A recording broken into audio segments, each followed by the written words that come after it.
tonight is, to me, a modern movie. Anybody here for the first time? Wow, okay, that's about 8 of you. We have some simple rules. Anybody never see this film before? Okay, those of you who have never seen this film before. I want you to look deep into this sparkling object. The rules are, thou shalt not talk during the movie. Don't use your cell phone or we'll confiscate it and sell it on eBay. Don't eat, drink, smoke, spit, or chew. And this movie might be one of the best movies you've ever seen, but it will definitely be the best introduction you've ever heard. Thank you.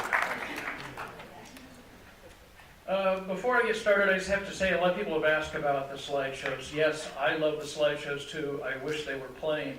We have a new $100,000 state-of-the-art digital projector in our booth, and the bulbs are so expensive that they're kind of hesitating on using it. They used it Thursday night, looked great. Slideshows are scheduled to start in June.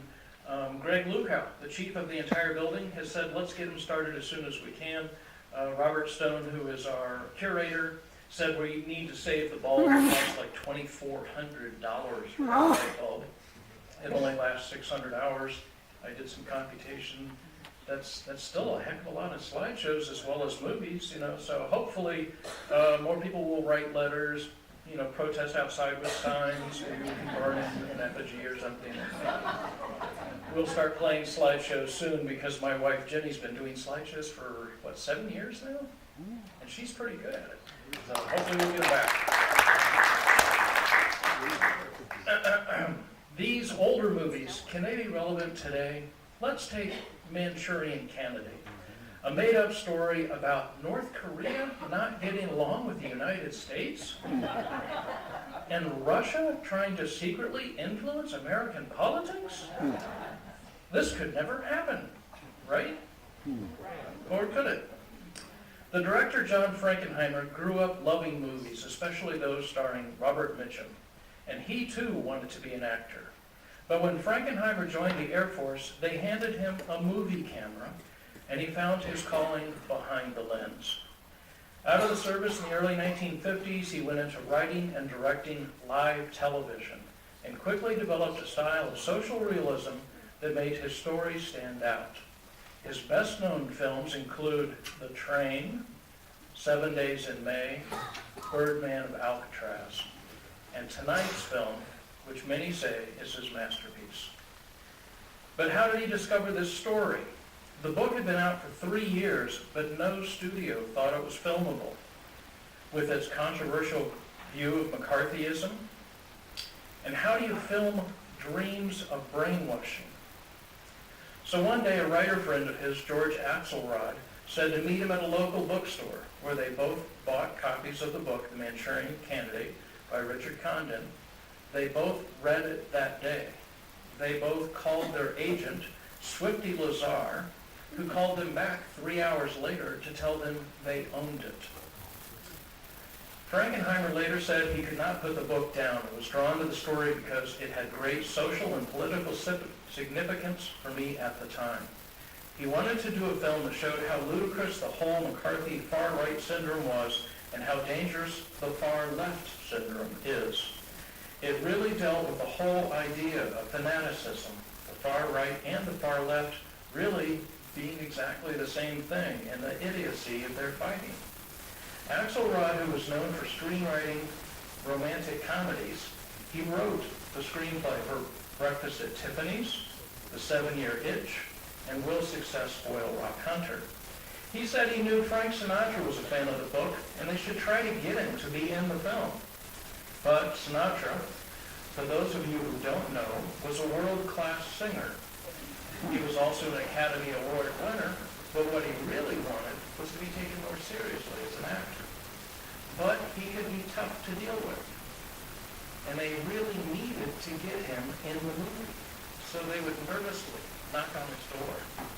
And they were surprised when Frank answered the door saying, quote, "I can't wait to get started with our movie," unquote. So with Sinatra, they got the money they needed to make their movie, and off they went to make cinema history.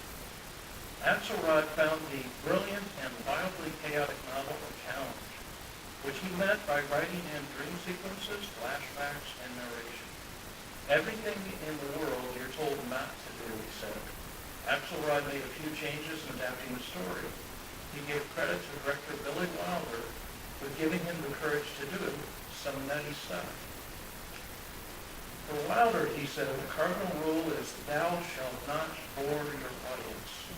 So anything is permitted to get the story across in an exciting way. For the brainwashing sequence, it was filmed 3 times in its entirety. First, as a meeting of a New Jersey ladies' garden club. Then it was filmed from a black soldier's viewpoint. And the 3rd time as the communist captured actual view. Against 3 different sets constructed so the camera could turn completely around in each. The parts were then edited together to convey the shifting perspectives. The director wanted to start this scene, and I know some of you haven't seen the film, and this will help me telling you a little bit about it. Won't ruin the plot, but it'll give you a handle on what's going on. The director wanted to do a 360-degree pan all the way around the room to show the audience what only the brainwashed soldiers saw. So Frankenheimer asked the writer for a long speech about flowers that could be going on during this big sleep. And the writer said, I don't know nothing about flowers. So he just copied the description of hydrangeas from a seed catalog. One of his ideas was to make one of the members of the captured platoon black and show the brainwash sequence from his point of view with all black characters. Now, the title of the Manchurian Candidate has entered everyday speech as a shorthand for brainwashing, as in the subject who has been hypnotized. You are still hypnotized, right? Okay. The subject who has been hypnotized and instructed to act when his controllers pull a psychological trigger. In the movie, an American patrol is captured by Chinese communists during the Korean War, and one soldier is programmed to become an assassin. Though such programming is impossible, has not prevented it from being absorbed as fact. This movie, released in 1962, has influenced American history by forever coloring speculation about Lee Harvey Oswald possibly being brainwashed. The film has become so linked with the Kennedy assassination that a legend has grown up around it. Frank Sinatra, the film star, purchased the rights and kept it out of theaters and off TV from 1964 until 1988. And the story goes that he was inspired by remorse after Kennedy's death. In fact, the director John Frankenheimer said Sinatra had a dispute with United Artists about how the profits would be decided, and when he wasn't getting his way, he just decided to yank the movie so nobody could make any money off of it. When it was finally re-released in 1988, it was a big box office hit and earned even more rave reviews as one of the best pictures of that year.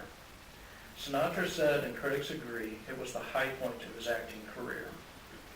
Angela Lansbury, who is now 92 years young, has won many awards over her long career of ups and downs, including being Oscar nominated 3 times. For Gaslight, her very first film back in 1944, then The Picture of Dorian Gray, a movie she made the next year, and this film. She said, mine was a career that might have petered out had it not been for the Manchurian Candidate. Lawrence Harvey was cast because he was a very good actor that was very popular at the time for several critically acclaimed films. Room at the Top, Summer and Smoke, and the epic The Alamo with John Wayne. He was also, to quote Frank Sinatra, the kindest, bravest, warmest, most wonderful human being I've ever known in my life. The Manchurian Candidate was named to the National Film Registry in 2002. But back in October of 1995, I was managing a little independent art theater in Ohio, and I wanted to put together a special promotion. A certain organization had just put out their list of the 100 best movies of all time, And I noticed that only one person had appeared in 3 or more movies on that list, the actress Janet Leigh. The 3 films were Psycho, Touch of Evil, and The Manchurian Candidate. So I wrote a fan letter to Miss Leigh, and I proposed she come for a weekend and introduce those films at my theater. Well, it just so happened she had written her 3rd book and was on tour promoting her books. For a fee and expenses, she would come. Well, to make a long story short, she came, was wonderful, and not only introduced each film, which was preceded by a slideshow at the time, we put her at a table in the lobby, and she met everyone who bought a ticket to the show. He pauses for effect. Everyone met Janet Leigh. Miss Leigh signed books, photos, posters, shower curtains, butcher knives. And while the audience was watching the film in the theater back out in the lobby, she told us stories. Stories of her career. She sang songs from her musicals. She played with our dog and mascot, Hollywood, and was a total delight for 3 days and nights. And I don't think my wife Jenny will mind if I tell you that when we talked about The Manchurian Candidate, I told Janet my love for a scene in the film where she meets Frank Sinatra's totally stressed out character. You see, they meet on a train and he's going nuts because of these reoccurring nightmares. And he's sweating and he's out of touch until he meets her. She sees past his pain and discomfort, and frankly, she believes in him no matter what. And in the middle of some silly dialogue, you can tell she's falling in love with this man. And I fell in love with her. Janet Leigh, the soothing balm of compassion and understanding. Needless to say, we hit it off, and for years after that weekend, we stayed in touch. And Janet Leigh, through our recommendation, became an ambassador for film preservation for the Library of Congress. And she appeared many times for the National Film Registry on tour throughout the United States. She's gone now, and we miss her, but thankfully, her films live on. And we hope you enjoy this one. Thank you for coming.